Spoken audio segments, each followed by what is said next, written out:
कई मकान ऐसे होते हैं जो भूतहा मकान की श्रेणी में आते हैं। घोस्ट एनर्जी वहाँ व्याप्त हो जाती है, ऐसा मानते हैं। कई समय से मकान बंद पड़ा हुआ हो और उसके अंदर नेगेटिव एनर्जी का वास अक्सर आम बात होती है। उस स्थान का वातावरण अशुद्ध हो जाता है और उसको कैसे शुद्ध करें, कैसे नेगेटिव वास्तु को दूर करें और सकारात्मक वास्तु का संचार अपने भवन में करें, इसकी संपूर्ण जानकारी आज के वीडियो में दी जाएगी। मैं हूं एस्ट्रोलॉजर और वास्तु कंसल्टेंट डॉक्टर उमा श्री। ऐसे ही वीडियो लाती हूं जो आपको फ़ायदा पहुंचाते हैं। वास्तु के हमारे 25 साल के एक्सपीरियंस का लाभ आप ले सकते हैं, तो परामर्श भी ले सकते हैं। अगर आप जटिल समस्या से जूझ रहे हैं, मात्र आप 5,000 में आपको जो राशि अदा करनी पड़ती थी वो मात्र 50% डिस्काउंट दिया जा रहा है और होली ऑफ़र के तहत आप 2,500 में अपने संपूर्ण वास्तु चेक करा सकते हैं। इसके लिए आपको मकान का नक्शा भेजना होता है। जहां 15-20 हज़ार से लाखों रुपए लोग लेते हैं वास्तु के, हमारे 25 साल का एक्सपीरियंस का आप लाभ उठा सकते हैं। हमें 25 साल का वास्तु का एक्सपीरियंस है और इसका लाभ आप मात्र 2,500 अदा करके उठा सकते हैं। डिस्क्रिप्शन में ईमेल आईडी के ज़रिए अपना नक्शा भेजिए और संपूर्ण वास्तु को ऑनलाइन चेक करवाइए। आइए आज का वीडियो शुरू करते हैं जो आपके बहुत काम आने वाला है।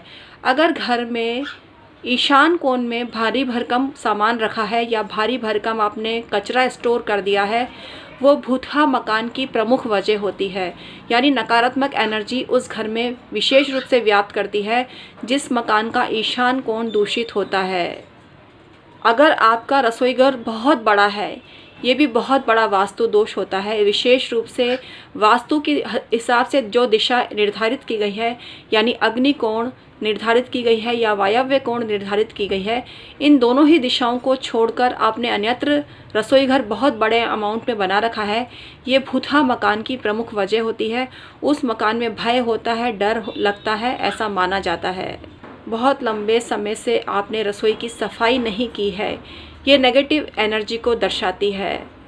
बिल्डिंग मल्टी स्टोरी हो और उसका ग्राउंड फ्लोर और फर्स्ट फ्लोर एकदम खाली हो, यह भी डरावनी बिल्डिंग की वजह बनती है और उस घर में रहने वाले लोग आक्रांत होते हैं, परेशान होते हैं। जिस घर में रसोई बहुत बड़ी हो और वास्तु की दृष्टि से गलत दिशा में हो और रोशनदान भी ना हो, तो उस घर में डर लगता है रहने वालों को। और कोई भी नहीं रहता हो और कभी कभी आता हो, विदेश में रहता हो और कुछ समय के लिए आके रहता हो, तो वो भयभीत होता है। उस घर में वास्तु की दृष्टि से भूतहा कहा जाता है। भूत प्रेत उस घर में वास करते हैं, ऐसा माना जाना चाहिए। बिल्डिंग खंडहर हो गई हो, उसकी दीवार में स्क्रैच पड़ गए हों, ये भी बहुत बड़ी वजह होती है नकारात्मक एनर्जी की।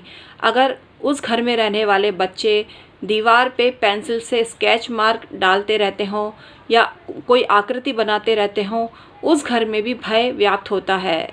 मकान अधूरा बना हुआ पड़ा हो और उसमें कुत्ते बिल्ली आकर वास करें या पागल वास करे या खंडित स्थिति हो जाए या कोई बुरा व्यक्ति या शराब पीने वाला व्यक्ति उस घर में अक्सर आता जाता है, अधूरी पड़ी हुई बिल्डिंग की बात कर रहे हैं, तो भी वास्तु दोष निर्मित हो जाता है और उस घर की कभी तरक्की नहीं होती है। ये नेगेटिव एनर्जी का देन है। वास्तु शास्त्र की दृष्टि से अधूरे बने हुए मकान में गृह प्रवेश नहीं करना चाहिए।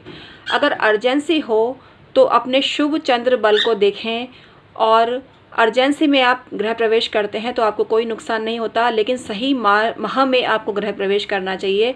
वैशाख मास गृह प्रवेश के लिए अच्छा माना जाता है। ज्येष्ठ मास भी अच्छा माना जाता है। जिस घर में ज्येष्ठ मास में संतानोत्पत्ति हुई हो, उस घर के निवासियों को गृह प्रवेश उस महीने में नहीं करना चाहिए। अन्य लोग कर सकते हैं ज्येष्ठ मास में गृह प्रवेश।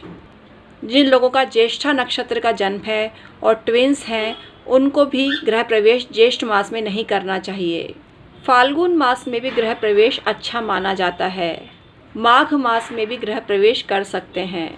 तो वास्तु की दृष्टि से आप इन चीज़ों का पालन करेंगे तो आपको कोई भी नुकसान नहीं होगा और भूत प्रेत से आप बचे रहेंगे।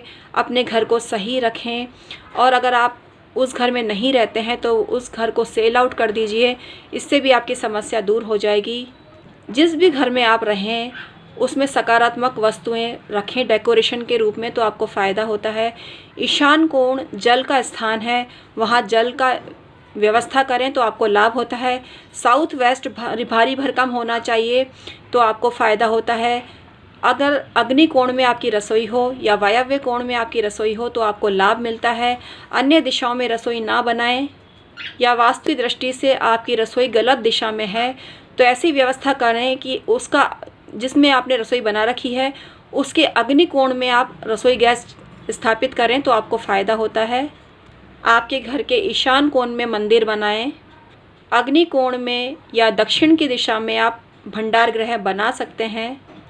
ब्रह्म स्थान में कोई कोई इक्विपमेंट नहीं रखना चाहिए।